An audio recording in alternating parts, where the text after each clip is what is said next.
Mientras yo estaba en un viaje de negocios, mi exmarido invadió mi apartamento y puso a su amante a vivir allí, como si fuera la dueña. Su silencio fue la gota final. Pasamos semanas caminando por la misma casa como dos extraños en tránsito. Evitaba mi mirada, y cuando nuestros ojos se cruzaban, solo había aburrimiento. Era como si yo ya no existiera allí, o peor, como si nunca hubiera importado. Absorbía el aire, la ligereza, la alegría. Todo lo que alguna vez me hizo sentir viva, él lo hundía en apatía.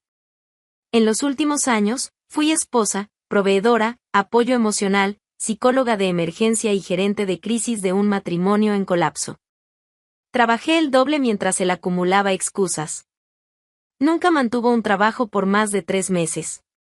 Siempre tenía una explicación lista: el jefe era un imbécil, el ambiente era tóxico, el sueldo injusto. Él se quedaba en casa. Yo hacía que todo funcionara. Aún así, aguanté. Le di demasiadas oportunidades. Quise creer que era una fase, que las cosas cambiarían, que algún día él vería todo lo que yo hacía por nosotros. Pero nunca lo vio. Y en el fondo, creo que ni siquiera le importaba. La conversación que puso fin a todo fue fría. Estábamos en la cocina. Yo lavaba los platos. Él revisaba el celular. Y entonces, de la nada, solté: esto se acabó. ¿Te vas a ir? No dijo nada por un momento. Luego soltó una risa baja. ¿Me vas a echar de mi casa? Esta casa no es tuya. Lo sabes. Sé lo que quieras que sepa, murmuró, antes de levantarse y salir del cuarto. No suplicó. No discutió. 3 días después, hizo las maletas y se fue. Dijo que se quedaría en casa de un amigo hasta decidir qué hacer. No pregunté ni dónde, ni por cuánto tiempo. Cuando cruzó la puerta con la mochila al hombro, sentí un alivio inmediato, pero también aterrador. El silencio que quedó no era el mismo de antes. Era un silencio nuevo. Lleno de posibilidades. Me quedé. Porque el apartamento era mío. Porque todo allí había sido pagado con mi esfuerzo. Porque irme sería cederle aún más espacio. Y porque, sinceramente, ya no podía seguir retrocediendo. Pero el fin del matrimonio no trajo paz inmediata. Fueron días de llanto contenido, noches en vela, mañanas de resaca emocional. Cada rincón de la casa parecía ponerme a prueba. La mesa del comedor donde tantas veces cené sola. El sofá donde él pasaba horas jugando videojuegos, mientras yo intentaba conversar. Y el cuarto, era un campo minado. Solo con mirar la cama, el pecho se me apretaba. Pasé mucho tiempo preguntándome cómo permití que eso durara tanto. Y la respuesta era siempre la misma: miedo. Miedo a fracasar, a quedarme sola, a admitir que invertí años en algo que nunca fue recíproco. Pero ahora que él se había ido, el miedo empezaba a ceder espacio. Y en su lugar surgía una fuerza que ya ni recordaba que tenía. Aferrarme al trabajo fue instintivo, casi automático. Necesitaba ocupar la mente con algo que no fuera él, nosotros, o lo que quedó de eso. Las mañanas pasaron a ser mi único territorio seguro. En la oficina, nadie me miraba con lástima. Nadie hacía preguntas. Allí yo era solo Inés, la gerente de proyectos, eficiente, enfocada, lista para resolver cualquier problema, especialmente los de los demás. Fue entonces cuando surgió el viaje. Una negociación delicada con una empresa de tecnología en Valencia, una alianza que podía abrir nuevas puertas para la firma donde trabajaba.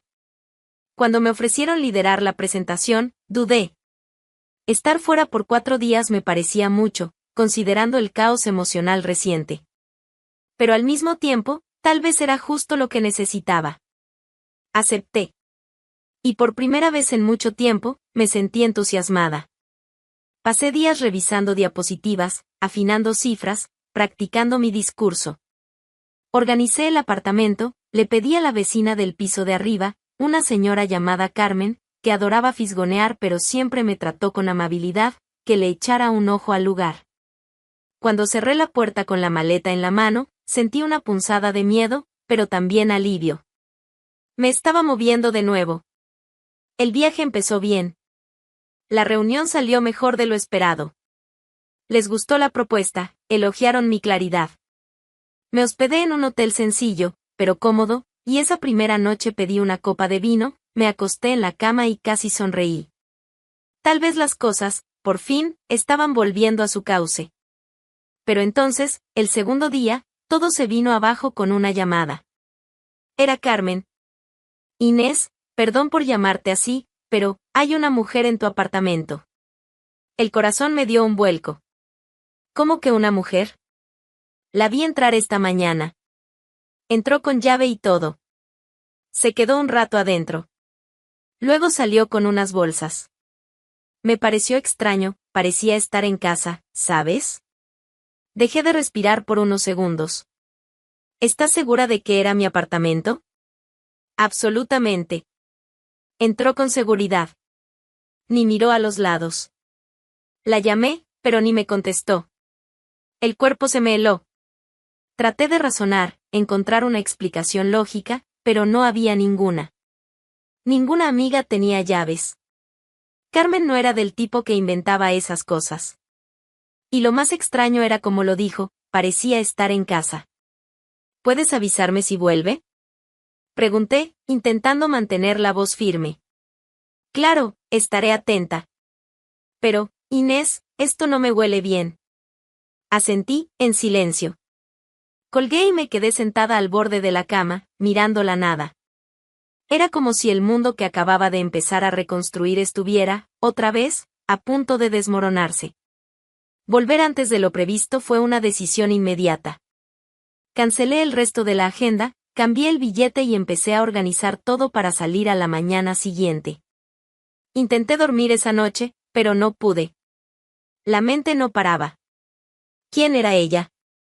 ¿Cómo consiguió entrar? ¿Qué hacía allí? Y la pregunta que más temía, ¿había vuelto él de alguna forma? Volví a Bilbao con el estómago revuelto. El tren parecía no avanzar, y cada minuto dentro de él me empujaba más al fondo de un pozo de rabia y confusión. Cuando por fin entré al edificio, mis pasos resonaban por las escaleras como tambores de guerra. Y aún así, no estaba preparada para lo que vi. Abrí la puerta de mi apartamento y sentí un golpe seco en el pecho. Una mujer, desconocida, pelirroja, con el cabello recogido en un moño desordenado, camiseta ancha y una copa de vino en la mano, estaba sentada con las piernas cruzadas en mi sofá, viendo la televisión como si fuera su casa. Me miró, alzó una ceja y soltó, con una sonrisa ladeada, «Ah, tú debes de ser Inés. Ya me habían dicho que eras medio intensa». Me quedé sin aire. ¿Quién eres y qué haces aquí? Solté, con la voz seca, cortante. Ella dio un sorbo a la copa, sin quitarme los ojos de encima. Soy Nora. La nueva novia de Alejandro.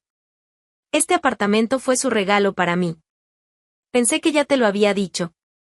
Pero por lo visto, no es muy bueno con los cierres, ¿no? Aquello me golpeó como una piedra. ¿Un regalo? ¿Mi apartamento? Esto es mío. No tienes derecho a estar aquí. Di 2 pasos hacia ella. Ella se levantó despacio, con un aire cínico, se acomodó la blusa sobre el hombro y sonrió con desprecio. Claro que tengo derecho, amor. Alejandro me lo dio.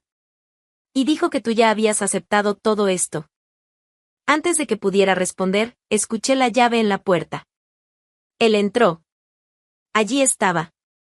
La misma mirada cínica de siempre, ahora aún más fría. Ni sorpresa, ni vergüenza. Alejandro. Explica qué está pasando ahora mismo. Mi voz salió en un tono que yo misma no reconocí. Débil y furiosa. Él suspiró, como si estuviera aburrido. El apartamento es parcialmente mío, Inés. Yo pagué más de la mitad durante el matrimonio. Tengo derecho a disponer de mi parte como quiera. Y decidí dársela a ella. Se me cayó la mandíbula. La indignación me subió como fiebre. Tú. Nunca pagaste ni un centavo. Jamás tuviste un trabajo decente. Viviste años a mi costa. Comías porque yo cocinaba. Dormías bajo techo porque yo pagaba el alquiler. Él se encogió de hombros, indiferente. Eso no importa. Tengo documentos que prueban mi parte. No vine a discutir. Solo vine a acompañar la mudanza de Nora. Tenés que irte. Irme. Repetí, casi riéndome del desespero. Esto va a pasar de todas formas, Inés. Es solo cuestión de tiempo. Cuanto antes lo aceptes, mejor para vos. Nora se acercó, con esa sonrisita venenosa y una falsa expresión de pena.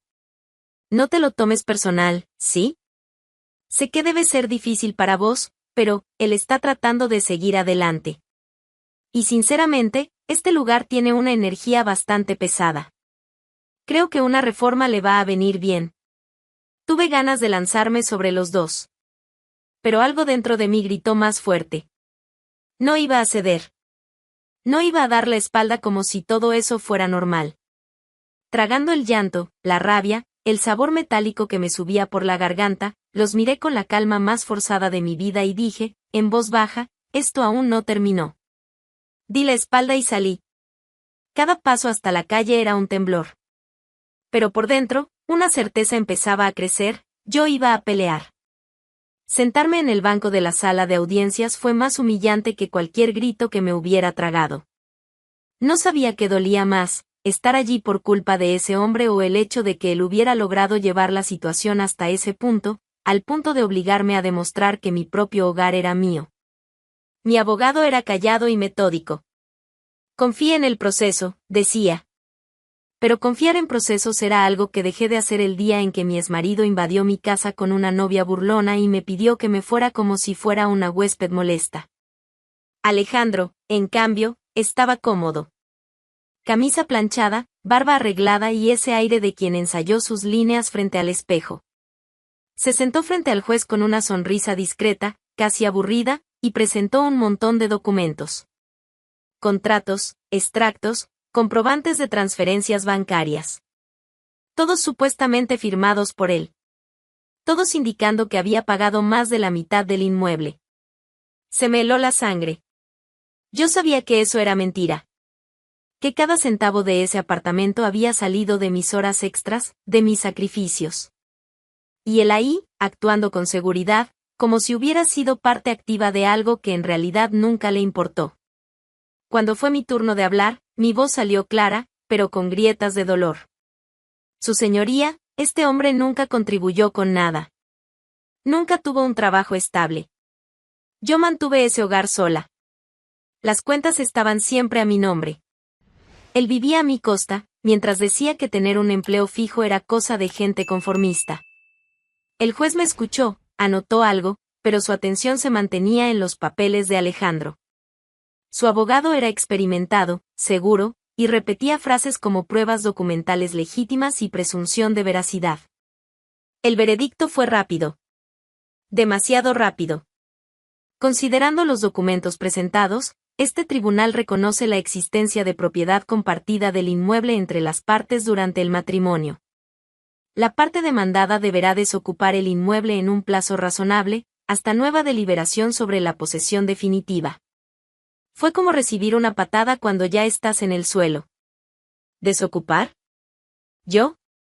Me levanté despacio, con el rostro ardiendo. Alejandro ni siquiera me miró. Solo se arregló las mangas del saco, le dio la mano a su abogado y se fue. Tranquilo. Satisfecho. Como si hubiera ganado algo justo. En la salida del juzgado, mi abogado intentó calmarme. Podemos apelar. Pero llevará trabajo. Lo miré con una calma tensa. Entonces vamos a dar trabajo. La rabia era ácida, pero me mantenía de pie. No podía aceptar esa mentira descarada. Sabía que él había falsificado esos documentos. Solo necesitaba probarlo. Esa misma noche empecé a hacer llamadas. Gente que había trabajado conmigo, antiguos colegas que conocían mi rutina. Vecinos que veían quién salía a trabajar y quién dormía hasta el mediodía. Exjefes que podían confirmar mis ingresos. Personas que, a diferencia de papeles falsificados, tenían recuerdos y verdades vivas. Y cada vez que escuchaba un claro que te ayudo, sentía un poco de mi fuerza volver. Ya no se trataba de un apartamento. Se trataba de recuperar la dignidad que él intentó robar. Y esta vez, no iba a dejar que ganara. Si en la primera audiencia entré herida, en la segunda entré armada. Esta vez, no estaba sola. Detrás de mí se sentaron antiguos compañeros de trabajo, vecinos de años, e incluso mi exjefa de la época en que trabajaba 12 horas al día, cubriendo 2 turnos. Cada uno vino por cuenta propia, sin que yo tuviera que rogar. Trajeron recuerdos, recibos antiguos y, sobre todo, verdades que no cabían en un fajo de papeles falsificados. Alejandro entró con la misma postura segura de antes. Otra camisa social clara, barba prolija, espalda recta, parecía un ejecutivo de manual. Pero no se dio cuenta de que algo ya había cambiado. Esta vez, yo no era la mujer acorralada. Era la mujer lista para desmontarlo pieza por pieza. El juez pidió silencio. La audiencia comenzó. Mi abogado fue directo: presentaremos testimonios y documentos que refutan la supuesta contribución financiera del señor Alejandro para la adquisición del inmueble en disputa. La primera en hablar fue Marta, mi exjefa, que no se guardó nada. Inés mantenía el hogar sola. Lo vi. Tuvimos que reorganizar su horario varias veces porque hacía horas extra hasta los fines de semana. Me lo dijo más de una vez, no podía contar con su marido económicamente. Luego habló Javier, nuestro viejo vecino del primer piso. Él pasaba los días en casa. Lo veía desde el patio, jugando videojuegos, tomando cerveza. Inés salía temprano y volvía solo de noche. Las declaraciones caían como martillazos sobre el teatro de Alejandro. Movía las piernas, cruzaba los brazos, sonreía con desprecio de vez en cuando, pero con cada testimonio, su incomodidad crecía. Y entonces cayó la bomba. Mi abogado presentó una pericia hecha a las apuradas, pero precisa. Los documentos que Alejandro había usado en la primera audiencia, esos supuestos comprobantes de pago, fueron analizados por un peritógrafo técnico. Y la conclusión fue clara: las firmas estaban adulteradas. La fuente utilizada en los contratos impresos no correspondía con la que usaban los bancos en la época. Algunos sellos estaban colocados de forma idéntica en más de un documento, como si hubieran sido copiados y pegados. El juez pidió silencio. Alejandro finalmente perdió la sonrisa. Mi abogado resumió, con firmeza: no solo no hubo contribución comprobada, sino que hay indicios contundentes de falsificación y tentativa de fraude procesal. La sala quedó en silencio por unos segundos. Solo oía mi respiración. El juez habló pausadamente. Con peso. Ante las pruebas presentadas, y considerando la gravedad del uso de documentación falsa en juicio, este tribunal revoca la decisión anterior. El inmueble en cuestión pertenece exclusivamente a la demandante, Inés González. La parte contraria deberá desalojar de inmediato, sin derecho a compensación. Me emocioné. Sentí ganas de reír, de llorar, de levantarme y gritar. Porque lo que sentía en ese momento no era euforia. Era alivio. Un tipo de victoria que no se grita, se respira. Alejandro se levantó con rabia contenida. Me miró como si hubiera traicionado algo. Y yo le devolví la mirada, con una serenidad que él nunca conoció. Ya no quedaba nada de él allí. Ni en mi apartamento, ni en mí. Afuera, Marta me abrazó con fuerza. Y ganaste, mujer. Asentí con la cabeza. No era solo una victoria. Era la devolución de la verdad. Después de tanto cansancio, finalmente había vuelto a mí. Volver al apartamento ese día fue diferente. No temblaba. No dudaba. No ensayaba frases en la cabeza. Entré con la llave firme entre los dedos, sabiendo exactamente lo que me esperaba. Ella estaba allí. Nora.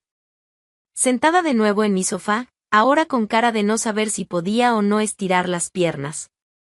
Tenía una taza en la mano, pero no bebía. Cuando me vio, abrió los ojos por un segundo, luego se acomodó como quien intenta recuperar la compostura. Pero ya era tarde. Hola, Nora, dije, sin alzar la voz. Hora de hacer las maletas. Ella rió. Una risa corta, forzada. Esto ya es un chiste. ¿No te cansas? Cansarme, me cansé hace tiempo. Ahora solo limpio el desastre. Se levantó. Alejandro dijo que va a apelar. Sí. Pero esta vez, desde un hotel barato. O desde un sofá prestado. El apartamento ahora es legalmente solo mío. Y tú estás legalmente, sin techo. El silencio que vino después fue el tipo de silencio que vale cada audiencia, cada madrugada llorando, cada centavo gastado en abogados. Ella me miró con rabia, pero también con algo que me sonó casi como miedo. ¿Crees que ganaste, verdad? No. Estoy segura. El juez también lo cree. Y el registro. Y el oficial de justicia que, si quieres confirmar, puedo llamar ahora mismo. Cruzó los brazos, intentando sostener la dignidad que se le escurría por las orejas. Esto solo era un lugar. Vamos a encontrar otro. Mejor que este. Claro. Nada como empezar una relación con una expulsión judicial. Bien romántico. Seguro que dará grandes historias de pareja. Ella perdió el tono burlón. Murmuró algo y comenzó a recoger sus cosas con prisa. No la detuve. Solo fui abriendo ventanas. Cada una de ellas. El aire necesitaba circular. Quería sacar el olor a perfume barato y falsedad de ese espacio. Mientras recogía un neceser, le pregunté, por cierto, ¿sueles vivir en inmuebles invadidos? ¿O este fue el primero? Tienes un problema serio con el resentimiento. Lo tengo, sí. Por eso decidí tratarlo con un desalojo. Me lanzó una última mirada torcida. Pero ya no tenía fuerza. Solo era una mujer derrotada saliendo con bolsas que nunca debieron estar allí. ¿Y sinceramente? No sentía rabia. Sentía algo entre desprecio y lástima. La rabia es para quien todavía importa. Cierra la puerta al salir. O mejor, azótala. Va a ser simbólico. Salió muerta de rabia. La noticia no llegó con alboroto. Vino como suelen llegar las cosas importantes, despacio, sin ruido. Era una mañana común. Yo estaba terminando de colgar ropa en el tendedero del balcón, el sol aún débil, y el celular sonó sobre la mesa de la cocina. Número conocido. Laura, la asistente de mi abogado. ¿Inés? Dijo, con voz baja, casi avergonzada. Alejandro fue arrestado esta mañana. Tardé un segundo en entender lo que había dicho. ¿Arrestado? Sí. Prisión preventiva. Por la falsificación de los documentos del proceso. El juez envió el caso al Ministerio Público y la investigación confirmó todo. Intento de fraude judicial, uso de documentos adulterados. El Ministerio Público solicitó la prisión inmediata. Apoyé las manos sobre la encimera de la cocina. Sentí el mármol frío bajo la piel. Por un momento, el mundo quedó en suspenso. ¿Dónde está? En custodia, aquí mismo en Bilbao. La prensa aún no ha tomado la historia, pero puede ser cuestión de tiempo. Pensé que debía saberlo antes que nadie. Agradecí con un hilo de voz. Colgué. Y me quedé allí, quieta. El viento entraba por la ventana. El olor del jabón de la ropa secándose se mezclaba con el café aún caliente en la taza. Alejandro estaba preso. No sonreí. No hubo celebración. Era extraño. Pensé que, cuando llegara ese día, me sentiría vengada. Que su prisión sabría a justicia plena, a victoria gritante. Pero no. Era un sentimiento distinto. Más maduro. Más real. No se trataba de que él pagara. Se trataba de que yo, finalmente, estaba libre de cargar la culpa por todo lo que él me hizo pasar. Me senté en el sofá, el mismo donde un día se sentó con su nueva novia, diciéndome que me fuera de mi propia casa. Miré a mi alrededor. Las plantas crecían. La alfombra era nueva. El aire allí era otro. Había limpiado todo. No solo el suelo, sino los restos de culpa, de dolor, de impotencia. Recordé cómo se burlaba cuando yo hablaba de justicia. Esas cosas no llegan a nada, Inés. Pues llegó. Y no porque le deseara el mal, sino porque no acepté vivir doblegada. Porque, por primera vez en mucho tiempo, elegí levantarme. No le conté a nadie ese día. No publiqué nada, no llamé a mis amigas, no mandé mensajes a ningún familiar. Guardé la información solo para mí. Como un secreto precioso que no necesitaba ser exhibido. Porque no quería aplausos. Solo quería paz. Y al final, Inés se quedó con el apartamento, la amante con las maletas en la acera y el exmarido con problemas con la justicia. Cuéntame en los comentarios, ¿qué habrías hecho tú en su lugar?